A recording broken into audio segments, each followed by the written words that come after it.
Hi everyone, good evening. मैं हूं अभिमन्यु और आप सभी का स्वागत है आज के इस वीडियो में, जहां हम डिस्कस करने वाले हैं psychology of the day for 29 May on Nifty 50 chart. ठीक है, तो आज का जो मार्केट था वो हमारा फ्लैट ओपन हुआ था और कल का मार्केट हमारा डाउन ट्रेंड में था। ठीक है, कल का मार्केट क्लोजिंग के टाइम पे हमारा कहाँ था, डाउन ट्रेंड में था।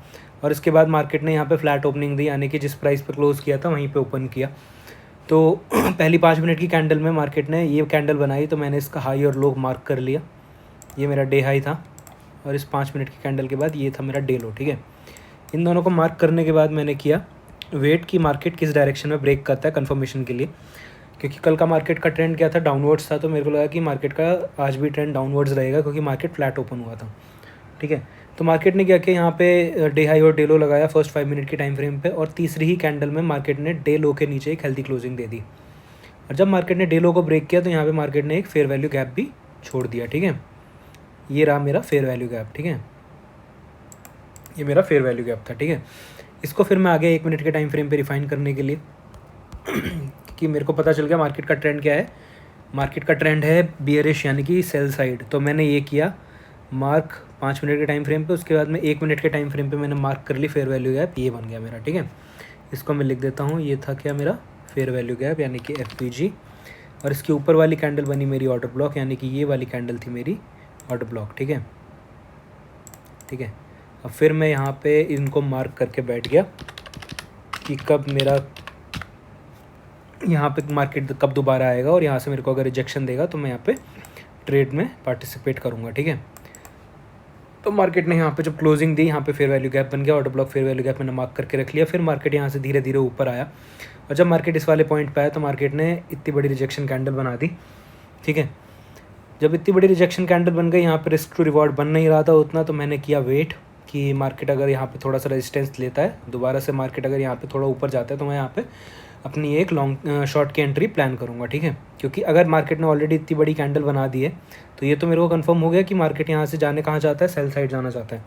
बट अगर मार्केट इतनी बड़ी रेड कैंडल बना देगा, मैं यहाँ पार्टिसिपेट अगर करता तो मेरे को कितना सा प्रॉफिट मिलता है। यहाँ स्विंग तक का मैं टारगेट रखता तो मेरे को 22 पॉइंट का प्रॉफिट होता और स्टॉप लॉस होता मेरा 39 पॉइंट्स का। ठीक है, तो मैंने क्या किया, मैंने वेट किया कि मार्केट को थोड़ा सा ऊपर जाने दो, इसके बाद फिर उसके बाद मैं पार्टिसिपेट करूँगा। तो अगली ग्रीन कैंडल में जब मार्केट यहाँ पहुँचा, मार्केट ने यहाँ क्लोज किया, यहाँ मैंने अपनी एंट्री बना ली, स्टॉप लॉस रख दिया मैंने इस रेड कैंडल के ऊपर।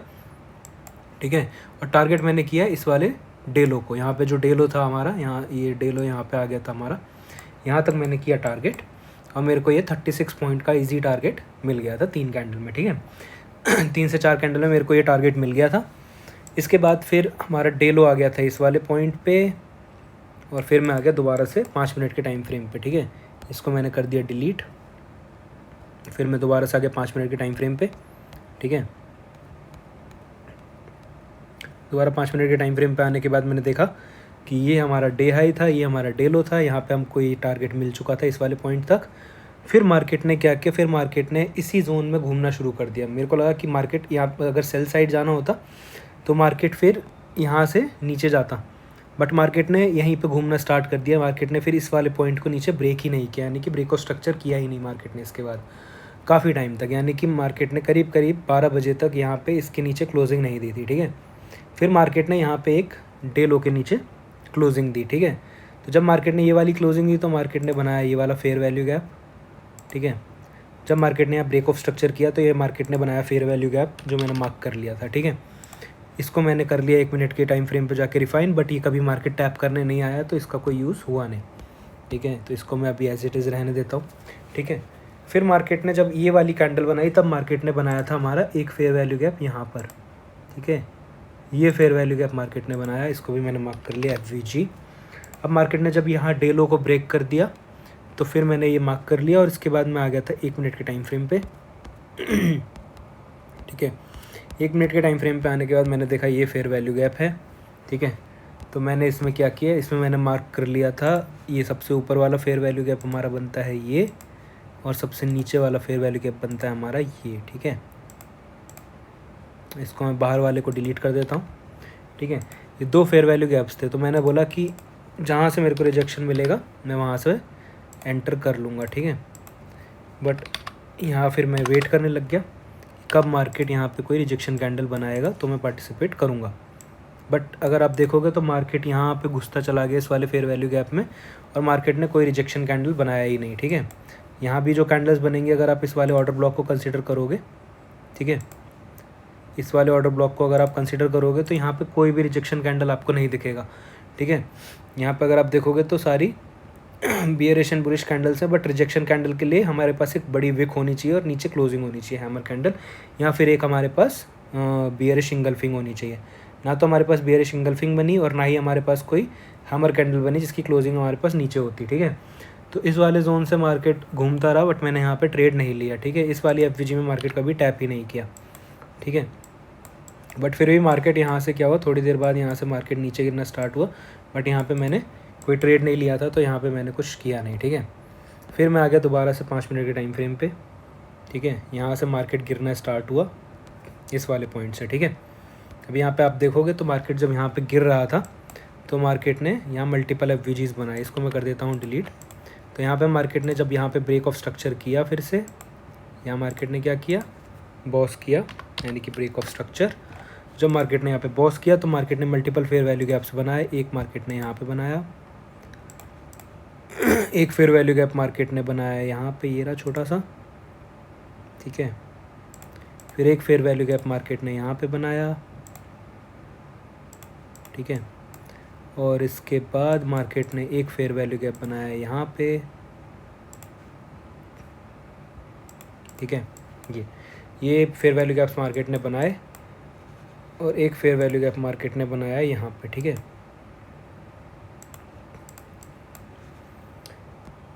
तो ये मार्केट ने बनाया फेयर वैल्यू गैप्स। मैं आ गया फिर अब 1 मिनट के टाइम फ्रेम पे, ठीक है। तो जब मार्केट ने ये लास्ट वाला फेयर वैल्यू गैप बनाया, ये वाला, ठीक है, तो इसको देख लेते हैं, ठीक है। इस वाले में हमारा फेयर वैल्यू गैप बनता है ये, ठीक है।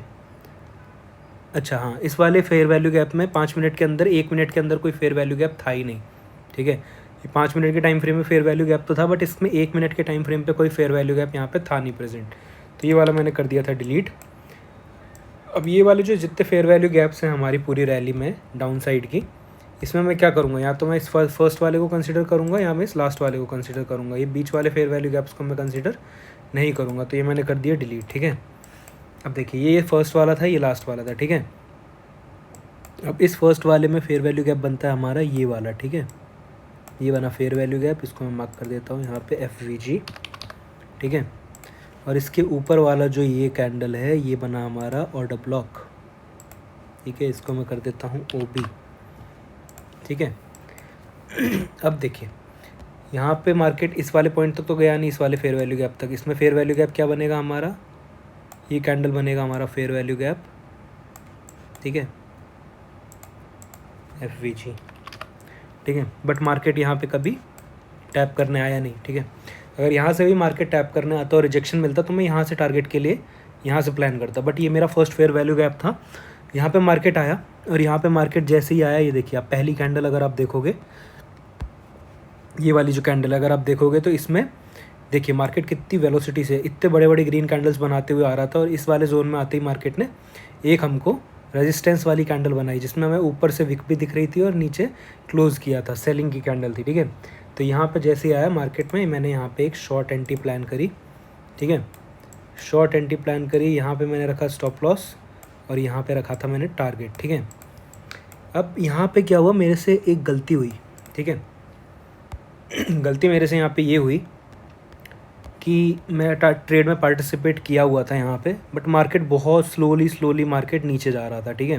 फिर मार्केट यहाँ पे ऊपर भी आ रहा था, नीचे भी जा रहा था, और आज मंथली एक्सपायरी भी थी तो प्रीमियम डीके भी हो रहा था, ठीक है। तो मार्केट जब यहाँ पे स्लोली नीचे जा रहा था तो मेरे को लगा था कि मार्केट टारगेट बहुत मुश्किल से देगा, बट फिर उसके बाद अगर आप ये कैंडल देखोगे, ठीक है, ये वाली कैंडल बनी, ये सेलिंग कैंडल है, ठीक है। इसमें ऊपर से सेलर्स आए और यहाँ क्लोज़ किया, और ये वाली कैंडल जब बनी, ये देखिए आप अगर इसको देखोगे तो ये करीब ये 24 पॉइंट्स की कैंडल थी, ठीक है। 24 पॉइंट की कैंडल बनी और इसको बायर्स ने यहाँ लाके क्लोज़ किया इतना ऊपर, ठीक है। तो यहाँ से मेरे को लगा कि आज एक्सपायरी है, मंथली एक्सपायरी है, और ऐसा ना हो कि मार्केट यहाँ से सडनली ऊपर मूव कर जाए, तो मैंने इस वाली कैंडल पे एग्ज़िट कर दिया था, ठीक है। इस वाली कैंडल पे मैंने कर दिया था एग्जिट और मेरे को इतना प्रॉफिट मिला, ठीक है। बट जस्ट इसके बाद अगर आप देखोगे तो मार्केट यहाँ से फुल ऑन कम से कम नहीं है तो 150 या 200 पॉइंट मार्केट नीचे गया है यहाँ से, ठीक है। इस पॉइंट से मार्केट 268 पॉइंट्स गिरा है, ठीक है। बट कोई नहीं, हम मार्केट तो ऊपर नीचे चलता रहता है। हमारा सेटअप जो था वो उसका टारगेट क्या था, ये वाला पॉइंट था, ठीक है, ये स्विंग, और वो इजीली हमको मार्केट दे देता अगर हम यहाँ एग्जिट नहीं करते तो। बट ये देखिए, अगर आप इस वाली कैंडल की साइकोलॉजी देखोगे ना, इसलिए कैंडल साइकोलॉजी मैटर करती है। अगर आप ये वाली कैंडल की साइकोलॉजी देखोगे तो आपको दिखेगा कि मार्केट में ये कितनी तगड़ी यहाँ से बाइंग आई है, ठीक है। इन वाली किसी भी कैंडल में इतनी बाइंग नहीं आई जितनी इस वाली कैंडल में बाइंग आई थी। तो ये वाली यहाँ पे इसलिए मैंने इस ट्रेड को कर दिया था एग्जिट, कि स्मॉल प्रॉफिट में एग्जिट कर देता हूँ। बट इसी के बाद मार्केट ने बहुत तगड़ा मूव हमारा सेलिंग साइड दिया। हालांकि ये न्यूज़ बेस्ड है, ठीक है, तो ऐसे सडन मूवमेंट्स कभी कभी मार्केट में आ जाते हैं न्यूज़ की वजह से। बट ठीक है, हमें अपना टारगेट लेके जाना होता है। बट अगर मैं इस ट्रेड में पार्टिसिपेटेड रहता तो ओब्वियसली जब तक यहाँ पे कोई मेरे को ग्रीन कैंडल नहीं दिखती, अगर ऐसा मूवमेंट मार्केट का आता और जब तक मेरे को कोई ग्रीन कैंडल नहीं दिखती तब तक मैं इसमें बना रहता, ठीक है। बट इसके बाद मार्केट ने काफ़ी अच्छा खासा मूव दिया, ठीक है। और ये लास्ट के आधे घंटे में मार्केट ने दिया। यहाँ पे अगर आप एफवीजी ढूंढने जाओगे तो यहाँ तो मल्टीपल एफवीजीज बनेंगी। बट इसके बाद तो ट्रेड में पार्टिसिपेट करने का कोई पॉइंट ही नहीं है, कि यहाँ पे जब इतना बड़ा मूव आ जाता है तो आपको नहीं पता कि मार्केट अब कहाँ जाएगा, कितना बड़ा। अब यहाँ पे मार्केट इतना रेड कैंडल बनाया, बट सडनली देखिए यहाँ पे 3 कितने बड़े ग्रीन कैंडल्स भी बनाए मार्केट ने। तो मार्केट रिकवर भी देखिए 130 पॉइंट मार्केट ने 3 कैंडल में बनाए, ठीक है। यहाँ अगर 268 पॉइंट्स मार्केट ने यहाँ सेलिंग साइड बनाए तो मार्केट ने 150 पॉइंट का यहाँ पे अपने आप को वो भी किया, करेक्ट भी किया, ठीक है। तो ये थी हमारी आज की साइकोलॉजी।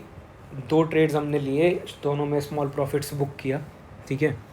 और उसके बाद आज का मार्केट यहाँ पे हो गया क्लोज, ठीक है। अपनी स्ट्रैटेजी के अकॉर्डिंग अपना डिसिप्लिन मेंटेन करके ट्रेडिंग कीजिए। ओवर ट्रेडिंग बिल्कुल मत कीजिए। अगर आपका सेटअप बनता है तभी ट्रेड लीजिए। अगर आपके अंदर इतनी कैपेसिटी आ गई ना कि आप पूरे दिन मार्केट के सामने बैठ के एक भी ट्रेड नहीं लो, उस दिन आपके अंदर वो पेशेंस डेवलप हो जाएगा जो एक ट्रेडर के अंदर होना चाहिए, और तभी आप धीरे धीरे ट्रेडिंग की जर्नी में सफल हो पाओगे, ठीक है। अगर आप हर जगह ट्रेड ले लेते हो कि अब मार्केट ऊपर जाएगा, अब ऊपर का ट्रेड ले लेते हैं, अब मार्केट नीचे जाएगा, अब नीचे का ट्रेड ले लेते हैं, ठीक है, तो ऐसे होगा ओवर ट्रेडिंग, और इससे कभी भी आप प्रॉफिटेबल नहीं बन पाओगे, ठीक है। और अगर आप ये सोचते हो कि कि मैं क्या करता हूँ, यहाँ पे मैं ट्रेड ले लेता हूँ और देखेंगे, देखा जाएगा मार्केट कहाँ जाएगा कहाँ नहीं जाएगा, तो ओवर ट्रेडिंग आप बिल्कुल भी मत करो। अगर आपका टारगेट क्या रहता है, आप किस लिए आते हो मार्केट में, आप इसलिए तो आते हो ना कि पैसा बना सको। अगर आपका एक ट्रेड में प्रॉफिट हो जा रहा है तो आप फिर दूसरे ट्रेड के लिए क्यों जा रहे हो, ठीक है। आपको सेटअप के अकॉर्डिंग ट्रेड मिला, आपने ट्रेड में प्रॉफिट कर लिया, उसी लिए तो आए थे ना मार्केट में। जब आपने प्रॉफिट कर लिया तो आप फिर एग्ज़िट करो, ठीक है। लेकिन अगर आप उसी चीज़ को बढ़ाते रहोगे कि नहीं अभी और प्रॉफिट कर लूँ और प्रॉफिट कर लूँ, तो उसमें कुछ नहीं होगा, प्रॉफिट लॉस ज़ीरो हो जाएगा और नेगेटिव में ही क्लोज़ करोगे, ठीक है। तो मैक्स टू मैक्स आप एक ट्रेड करो या फिर मैक्स टू मैक्स 2 ट्रेड करो दिन का, उससे ज़्यादा ट्रेड मत करो। और ट्रेड तभी लेना है जब आपका सेटअप बने। अगर सेटअप नहीं बनेगा तो आपको ट्रेड नहीं लेना है, ठीक है। बिना सेटअप के ट्रेड नहीं लेना है, ठीक है। सेटअप बन रहा है और आप कॉन्फिडेंस है तभी आप ट्रेड लो, ठीक है, वरना आप ट्रेड बिल्कुल मत लो। बिना ट्रेड लिए भी अगर आप दिन क्लोज कर रहे हो तो अभी आप एक प्रॉफिटेबल ही ट्रेडर हो, क्योंकि एक लॉस मेकिंग ट्रेड में जाने से अच्छा है कि आप वो ट्रेड ना लो, ठीक है। तो आज की यही साइकोलॉजी थी मेरी, और देखने के लिए बहुत बहुत शुक्रिया। तो please like the video and comment if you have any questions. Thank you, good night.